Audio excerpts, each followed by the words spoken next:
ये लोग गाड़ी से कोई फ्रिज या पियानो नहीं निकाल रहे, बल्कि पूरे 3.75 MB की एक हार्ड डिस्क है, जो आज से 69 साल पहले 14 सितंबर 1956 को IBM की तरफ से एक कारनामा दिखाया गया था। उस वक्त मेन फ्रेम कंप्यूटर्स में ज्यादातर होल पंच्ड कार्ड इस्तेमाल होते थे, जो कारकर्दगी में बिल्कुल भी मजा ना देते थे। इंसान को अब चाहिए थी ऐसी स्टोरेज जिसको कहीं से भी फौरन पढ़ा और लिखा जा सके, यानी रैंडम एक्सेस मेमोरी। और इसका हल IBM ने अपने मेन फ्रेम RAMAC 305 के लिए एक हार्ड डिस्क बनाकर निकाला।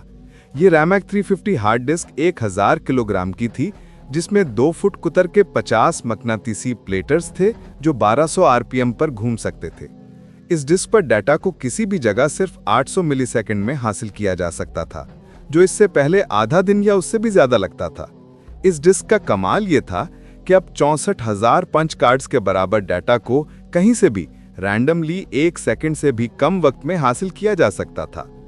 यहाँ पर RAMAC से मुराद random access method of accounting and control है, क्योंकि ये मेन फ्रेम और डिस्क उस वक्त बिजनेस के कामों में ही इस्तेमाल किया जाता था।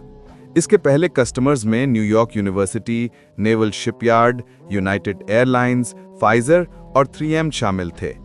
1960 की ओलंपिक्स में ये कंप्यूटर इस्तेमाल हुआ, जबकि इसने स्कोरिंग का काम घंटों की बजाय मिनटों में कर दिया। अमेरिका के सिस्टम डिपार्टमेंट ने इसको हासिल किया।